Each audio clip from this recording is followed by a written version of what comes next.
Shri Venkateswara gold తాకట్టులో ఉన్న మీ బంగారాన్ని విడిపించి కొనబడును.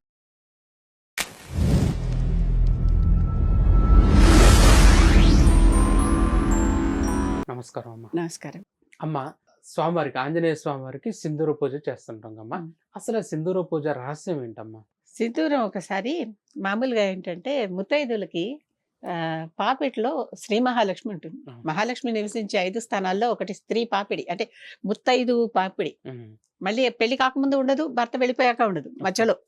ఆ సమయంలో మహాలక్ష్మి అక్కడ నివసిస్తుందట. ఆవిడకి పూజ ఇది. లక్ష్మి అంటే ఏం చేయాలని అడిగే వాళ్ళందరూ కూడా ఇది ఒక ఉపాయం. ఇక్కడ లక్ష్మీదేవికి బొట్టు పెట్టండి చాలు. మీరు ఇంకా ఏం పూజలు చేసుకోకపోయినా పర్వాలేదు, ఇక్కడ లక్ష్మీదేవికి బొట్టు పెట్టండి. మీ ఇంకో ఎవరైనా స్త్రీ ఉన్నారు, ఆవిడకి పెట్టండి, మీకు ఇంకా పెళ్లి కాకపోతే. అర్థమైందా? ఆవిడ సింధూరం పెట్టుకుంటుందట. పెట్టుకుంటుంటే హనుమంతుడు ఎప్పుడు వాళ్ళని వదిలిపెట్టలేదుగా అసలు. పక్కనే ఉండి అమ్మాయి ఏంటి పెట్టుకుంటున్నావు అని అడిగట సీతని. అడిగితే ఇక్కడ పెట్టుకుంటే రాముడికి ఇష్టం అని చెప్పింది ఆవిడ. అంటే రాముడు ఉండబట్టే ఇవిడ పెట్టుకుంటుంది ఆ బొట్టు అక్కడ. రాముడికి ఇష్టం అని చెప్పింది. రాముడికి ఇష్టమైతే ఇంత పెట్టుకున్నావేంటి, నన్ను చూడు అన్నాడు. కింద సింధూరం పరిచేశాడు, దాంట్లో అటు నుంచి ఇటు నుంచి పొరలేడు, ఒంటి నిండా అంటించేసుకున్నాడు. ఎంత ఆనందమో. రాముడికి ఇష్టమైన పని చేయటం అంటే నాకు అంతకంటే ఇంకేం కావాలి? ఏదైనా సరే రాముడికి ఇష్టం, నాకు ఆ మాట చాలి, ఇంకేం అక్కర్లా. అదేమిటనేది కూడా నాకు అక్కర్లా అని శుభ్రంగా సింధూరం మీద పొరలేశాడు. ఒంటి నిండా సింధూరం ఉండిపోయింది. జుట్టు ఉంటుంది కదా ఒంటికి, హనుమంతుడికి వనచరులు కదా, జుట్టు ఎక్కువ ఉంటుంది. అంతా అంటుకుపోయింది. అంటుకుపోయేసరికి సీత చూస్తోంది ఆశ్చర్యంగా, నేను ఇంత పెట్టుకుంటే ఈయన ఇంత అంటించేసుకున్నాడే అని. ఎందుకంటే రాముడికి ఇష్టం కదా ఇలా కనిపిస్తే.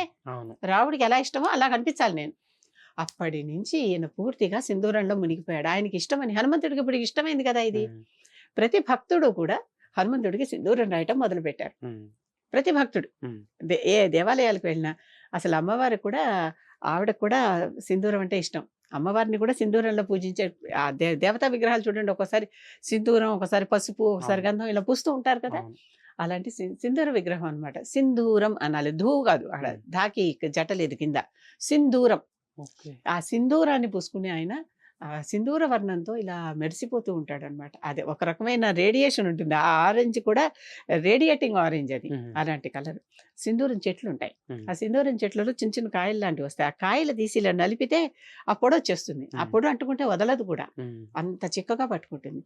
దాంట్లో కొంచెం వీళ్ళు కూడా కొద్దిగా ఆవు నెయ్యి లాంటిది వేసి ఇలా చక్కగా పేస్ట్ లాగా చేసి ఆ పేస్ట్ పూస్తారు. ఆ పేస్ట్ పూస్తే అది అసలు ఆయనకి పర్మనెంట్ గా ఉంటుంది. ఆయనకి అభిషేకం చేశాక ఆ పేస్ట్ పూస్తే, పేస్ట్ అంటే న్యాచురల్ సింధూరమే, మళ్ళీ ఈ కెమికల్ కలిపినటువంటి రంగులు కావు. అది చేస్తే అది మంచి సేవ అనమాట ఆయనకి. అలాంటి ఆయనకి ఇష్టపడతాడు. నా రావుడికి నన్ను ఇంకొంచెం వీళ్ళ దగ్గర చేస్తున్నారు కదా అంటారు. ఇప్పుడు భక్తుడు ఎవరైనా వెళ్ళి ఆయనకి చేస్తూ ఉంటే, నా రావుడికి ఇష్టమైంది నాకు ఇస్తుంటే నాకు ఇంకా ఇష్టం కదా. ఎత్ర ఎత్ర రఘునాథ కీర్తనం తత్ర తత్ర కృతమస్తకాంజలిం అన్నారు కదా. వెంటనే తలను ఉంచుకుని అక్కడ ఉంటాట రామానంగానే. అందుకని హనుమంతుడికి ఎప్పుడైనా మనకి ఏమన్నా పని చేసి పెట్టాలని అడిగితే, నాన్న హనుమ పని చేయమంటే కాదు, రామా అంటే హనుమంతుడు వచ్చి ఆ పని చేసి పెడతాడు. కనుక హనుమత్ మంత్రం చదువుకునే వాళ్ళందరికీ మధ్యలో రామ మంత్రం కూడా చదువుకుంటూ ఉంటే వెంటనే నన్ను ఇక్కడ ఎవరో రాముడు తలుచుకుంటున్నారని ఇక్కడికి వచ్చేస్తాడు అనమాట. వచ్చి మన ఆయన మంత్రం కూడా చెప్తూ ఉంటే సంతోషించి ఆ పని చేసి పెడతాడు. కనుక హనుమంతుడికి సింధూరం అంటే ఎందుకు ఇష్టం అంటే ఇది ఇష్టం. ఆ సింధూరం ఆయనకు పుయ్యటం, ఆయనకి ఇష్టమైన పని మనం చేస్తాం. దేవతకి ఇష్టమైన, దేవతలకు ప్రియం కలిగించే పని చేస్తే మనకి తృప్తి పడి చేస్తారు కదా అనేటటువంటి కార్యక్రమం ఇది.